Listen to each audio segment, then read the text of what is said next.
नमस्कार विद्यार्थियों, स्वागत है आपका एक बार फिर से एसके कोचिंग क्लासेस सेंद्रा में। मैं विजेंद्र सिंह आज आपके लिए लाया हूं एसएसटी का मॉडल पेपर नंबर 2। ठीक है तो बच्चों, शुरुआत करते हैं मॉडल पेपर की और देखते हैं पहला प्रश्न।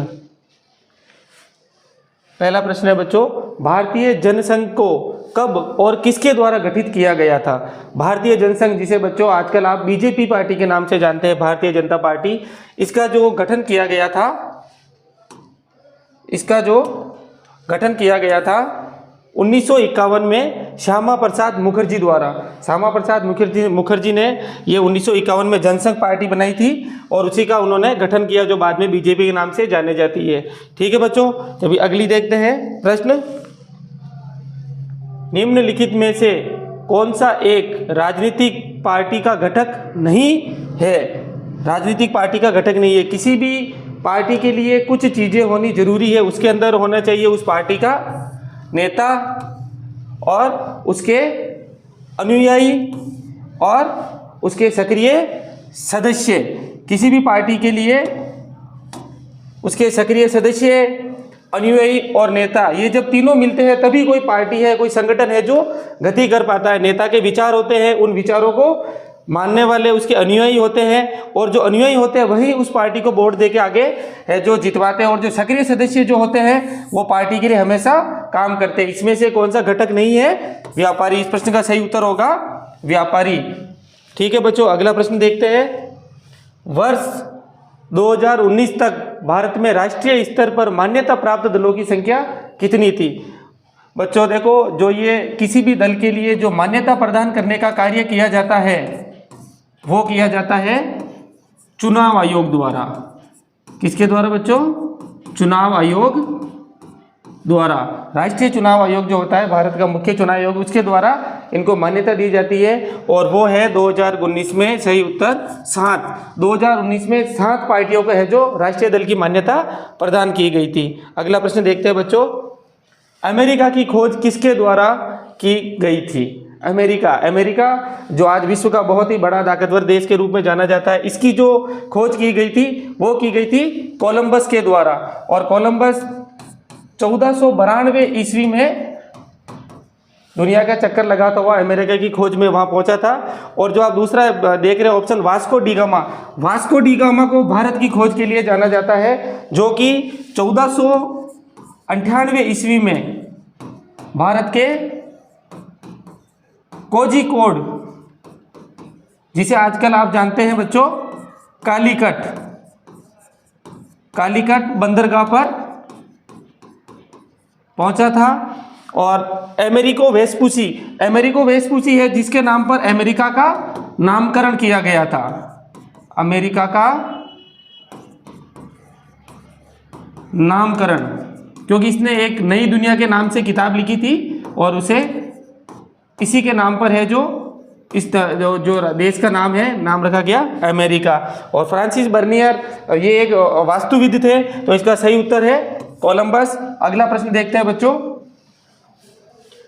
सन 1900 ईस्वी में किस म्यूजिक कंपनी ने संगीत की किताब प्रकाशित की थी? संगीत की किताब किस म्यूजिक कंपनी ने प्रकाशित की थी? ठीक है, तो वो है बच्चों ईटी पॉल म्यूजिक कंपनी। ठीक है, इसने है जो संगीत पर एक किताब लिखी थी कि संगीत को किस प्रकार से लय और ताल के साथ बजाया जाता है। अगला प्रश्न देखते हैं। अभी देखते हैं अगला प्रश्न। 1821 से संवाद कौमुदी का प्रकाशन किसने शुरू किया? संवाद कौमुदी का प्रकाशन किसने किया था? संवाद कौमुदी है जो भारत की एक किताब रही है, उसका जो प्रकाशन किया था राजा राममोहन राय द्वारा। किसके द्वारा किया गया था बच्चों? राजा राममोहन राय, जो कि विधवा विवाह और सती प्रथा उन्मूलन के लिए भी जाने जाते हैं। इन्होंने विलियम बेंटिंग के साथ मिलकर सती प्रथा उन्मूलन के लिए इन्होंने कानून बनवाया था 1829 में। अगला प्रश्न देखते हैं बच्चों। निम्न में से कौन सी एजेंसी सार्वजनिक क्षेत्र में स्टील को बाजार में उपलब्ध करवाती है? सार्वजनिक क्षेत्र की अपन ने कंपनियां पढ़ी थी बच्चों, निजी क्षेत्र की, सार्वजनिक क्षेत्र की, सहकारी क्षेत्र की और संयुक्त क्षेत्र की। सार्वजनिक क्षेत्र मतलब सरकारी कंपनी। जो सरकारी कंपनी है वो है सेल, इसे बोलते हैं बच्चों स्टील, इसका जो पूरा नाम है Steel Authority of India Limited. SAIL है जो स्टील का उत्पादन करके बाजार में उपलब्ध करवाती है। सही उत्तर इसका होगा बच्चों सेल। और हेल है जो हिंदुस्तान एरोटॉनिक लिमिटेड। हेल है जो भारत में वायुयान निर्माण का कार्य करती है, हेलीकॉप्टर बनाती है बच्चों। ये क्या बनाती है? हेलीकॉप्टर। हेल है जो हेलीकॉप्टर निर्माण करती है। और टाटा स्टील एक निजी क्षेत्र की कंपनी है, ये निजी क्षेत्र की कंपनी। और गेल है जो बच्चों गेल इंडिया है, ये gas authority of India limited. ये गैस की आपूर्ति करने के लिए, गैस की आपूर्ति के लिए पाइपलाइन बिछाने व वितरण का कार्य करती है। ठीक है बच्चों, अगला प्रश्न देखते हैं। राष्ट्रीय राजमार्ग संख्या 1 किस नाम से जाना जाता है? राष्ट्रीय राजमार्ग संख्या 1, भारत में अलग अलग राजमार्ग है, उनको सभी को नंबर दे रखा है। और जो राष्ट्रीय राजमार्ग संख्या 1 है, इसको जाना जाता है बच्चों शेरशाह सूरी मार्ग के नाम से, जिसे कहा जाता है ग्रांड ट्रंक रोड। ये बच्चों बहुत ही प्राचीन राजमार्ग है, जो शेरशाह सूरी के समय जब उस समय पाकिस्तान नहीं हुआ करता था, वहाँ से लेके बंगाल तक इसको एक ये रोड थी जिसके माध्यम से व्यापार किया जाता था। और ये सबसे पुराना राजमार्ग भी भारत का है। इसके बाद में अगला प्रश्न है बच्चा, आधुनिक लोकतंत्र में सत्ता की साझेदारी किन तरीकों से की जा सकती है?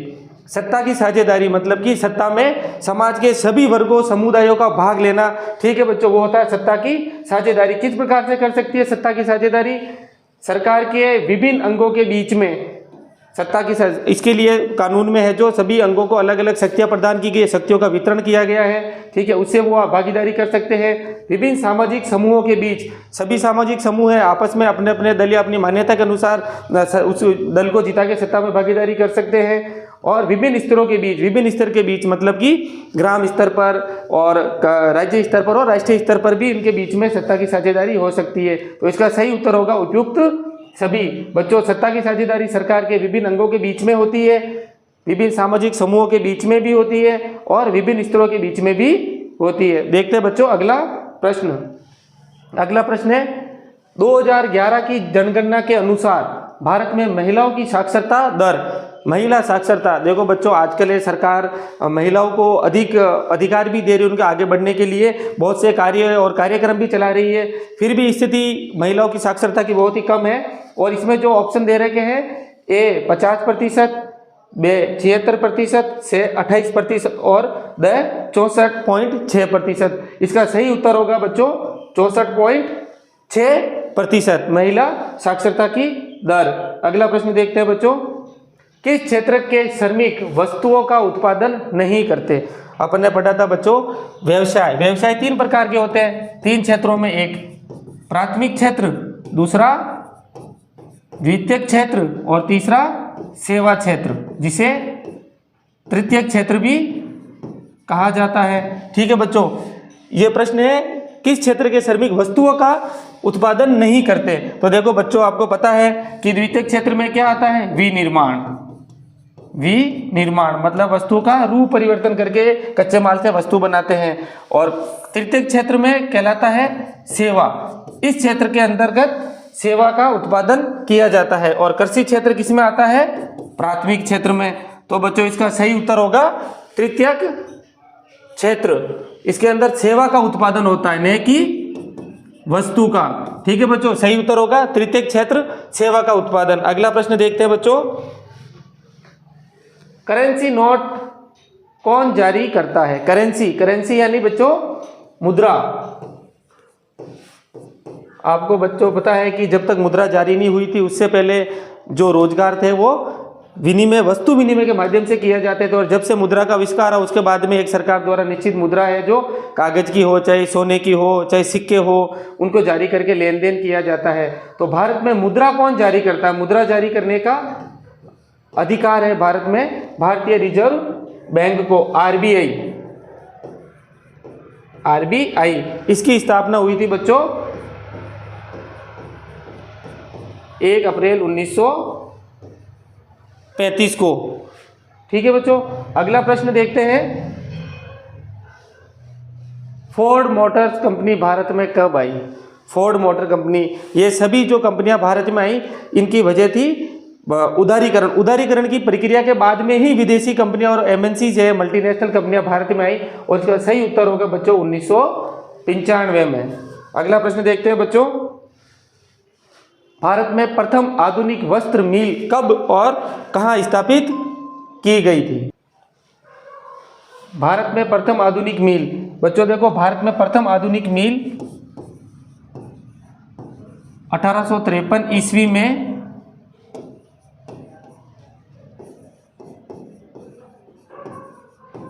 बंबई में स्थापित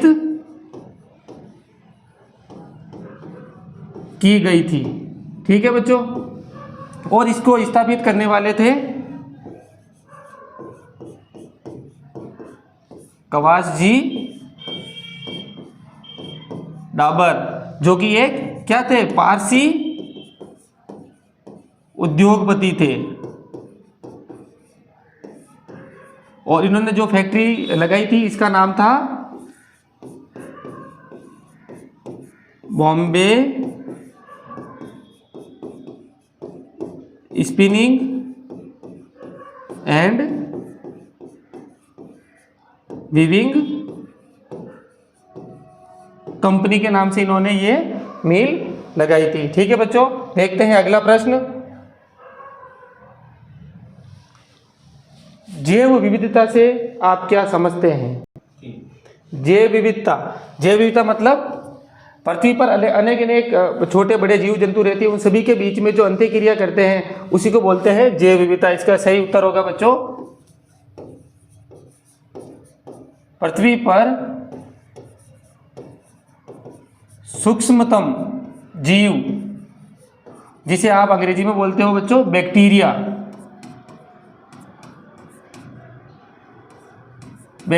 सूक्ष्मतम जीव बैक्टीरिया से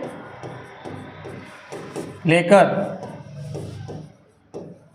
पृथ्वी पर पाए जाने वाले सबसे बड़े जीव कौन सा है बच्चों? सबसे बड़ा जीव पृथ्वी पर आज का वर्तमान में है ब्लू व्हेल मछली। इन सभी का मछली और इन सभी का प्रकृति या पर्यावरण के साथ अंत्यक्रिया या संबंध ही जैव विविधता कहलाता है। ठीक है बच्चों,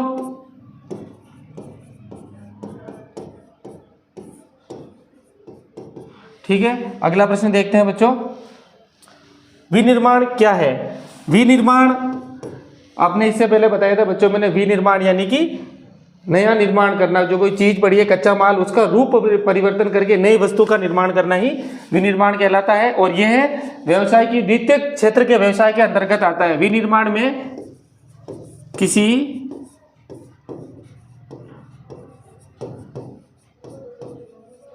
कच्चे माल को फैक्ट्री या उद्योग में या कंपनी में फैक्ट्री या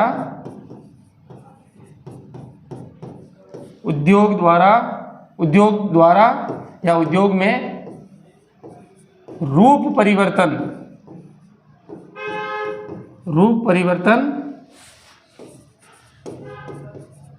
करके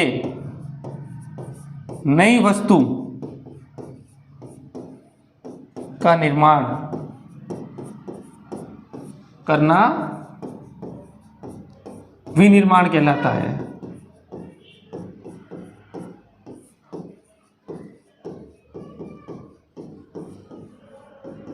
विनिर्माण कहलाता है। इसके उदाहरण है बच्चों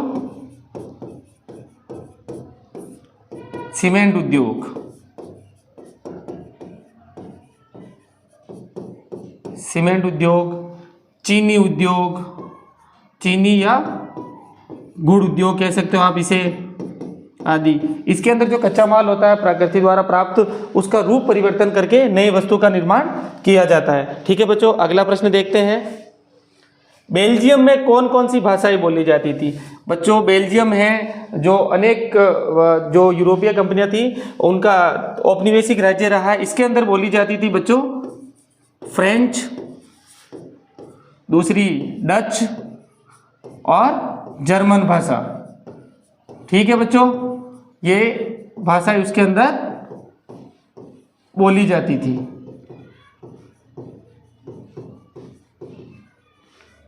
ठीक है, अगला प्रश्न देखो बच्चों, धर्मनिरपेक्ष राज्य किसे कहते हैं? धर्मनिरपेक्ष, इसका निरपेक्ष का मतलब होता है किसी की तरफ नहीं रहना, तो धर्मनिरपेक्ष का मतलब है सरकार द्वारा या राज्य द्वारा किसी भी व्यक्ति के साथ जाति या धर्म के आधार पर कोई भेदभाव नहीं करना ही धर्मनिरपेक्षता कहलाता है। और इसी प्रक्रिया को बोलते हैं धर्मनिरपेक्ष। तो इसकी सही मीनिंग होगी बच्चों, सही अर्थ, राज्य या सरकार द्वारा किसी भी व्यक्ति के साथ धर्म या जाति के आधार पर भेदभाव नहीं करना और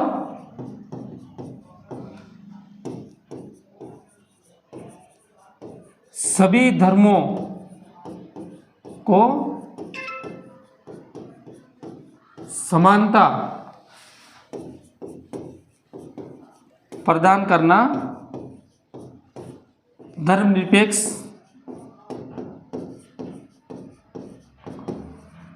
धर्मनिरपेक्षता कहलाता है। और जो राज्य इस नीति का पालन करता है वो धर्मनिरपेक्ष राज्य कहा जाता है। ठीक है, अगला प्रश्न है बच्चों, भारतीय राष्ट्रीय कांग्रेस की स्थापना कब हुई थी? भारतीय राष्ट्रीय कांग्रेस बच्चों, जिसे INC इंडियन नेशनल कांग्रेस के नाम से भी जानते हैं, जो भारत की सबसे पुरानी पार्टी होने का इसको गौरव प्राप्त है, इसकी स्थापना हुई थी 1885 में। और कहाँ हुई थी बच्चों? तत्कालीन बॉम्बे, जिसे आप आज मुंबई के नाम से जानते हो। ठीक है बच्चों, अगला प्रश्न, नरेगा कब लागू किया गया था? नरेगा जिसे आप जानते हो फेमिन के नाम से जानते हैं अपने गांवों में लोकल, ठीक है, यह है जो 100 दिन का रोजगार था नरेगा की शुरुआत हुई थी बच्चों 2005 से। ठीक है, इसमें है जो प्रति परिवार, ठीक है, प्रति परिवार जिसमें एक जॉब कार्ड होता है, प्रति परिवार 100 दिन का रोजगार देने की सरकार द्वारा गारंटी दी गई थी। ठीक है बच्चों, और इसे भारत के शुरुआत करी थी, तो भारत के शुरू में भारत के 650 जिलों में लागू किया गया। ठीक है बच्चों, और इसका 2008 में नरेगा का नाम मनरेगा कर दिया गया। ठीक है बच्चों, और अगर नरेगा की फुल फॉर्म पूछ ले तो नरेगा का लिखा जाएगा बच्चों राष्ट्रीय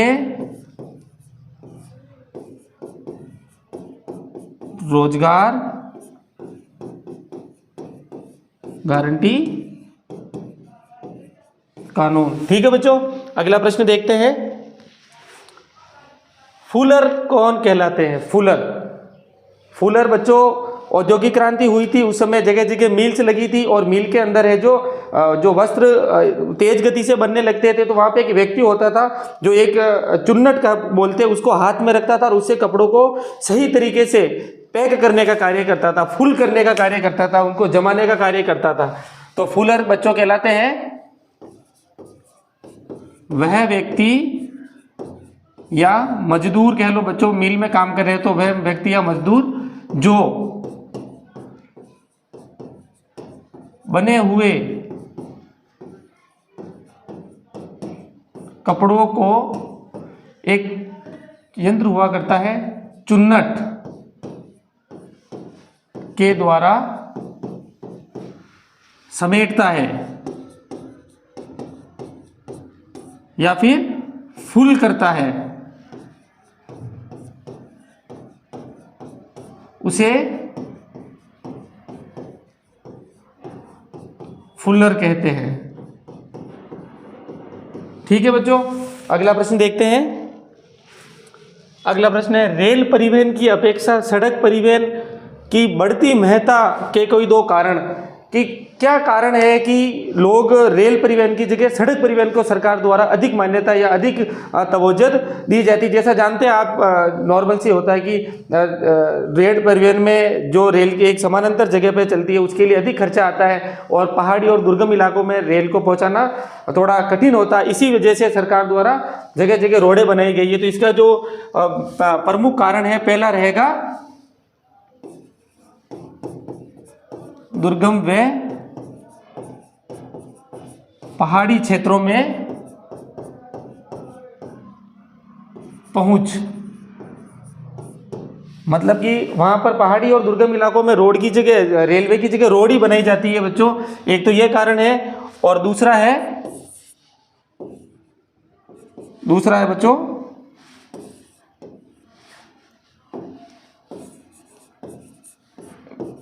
कम लागत। कम लागत, सड़क रेल परिवहन के मुकाबले जो सड़क है कम खर्चे में, कम लागत मतलब कम खर्च में रोड आसानी से बन जाता है, जबकि रेलवे ट्रैक बिछाने के लिए खूब सारे पैसे और धन की आवश्यकता पड़ती है। ठीक है बच्चों, ये दो कारण हैं, दुर्गम व पहाड़ी क्षेत्रों में पहुंच और कम लागत व कम खर्च में रोड आसानी से बन जाती है। अगला प्रश्न देखते हैं बच्चों, वैश्वीकरण की प्रक्रिया से होने वाले कोई दो सकारात्मक प्रभाव। यहाँ पर बच्चों सकारात्मक प्रभाव, किसी भी चीज के दो तरह के प्रभाव पड़ते हैं, एक तो सकारात्मक एक नकारात्मक। तो वैश्वीकरण की प्रक्रिया से समाज में क्या सकारात्मक प्रभाव पड़े वो बताते हो। और वैश्वीकरण आप जानते हो, अपने देश की अर्थव्यवस्था को दूसरे देशों की अर्थव्यवस्था के साथ में जोड़ना, ठीक है, उसे बोलते हैं वैश्वीकरण। तो वैश्वीकरण की प्रक्रिया से जो दो सकारात्मक लाभ हुए हैं, वो पहला लाभ हुआ है शहरी क्षेत्र के उपभोक्ताओं को, स्पेशली किसको, उपभोक्ता को लाभ। उसमें भी बच्चों कौन सा उपभोक्ताओं को लाभ, उपभोक्ता वो भी शहरी क्षेत्र के, शहरी उपभोक्ता को व अमीर लोगों को अधिक विकल्प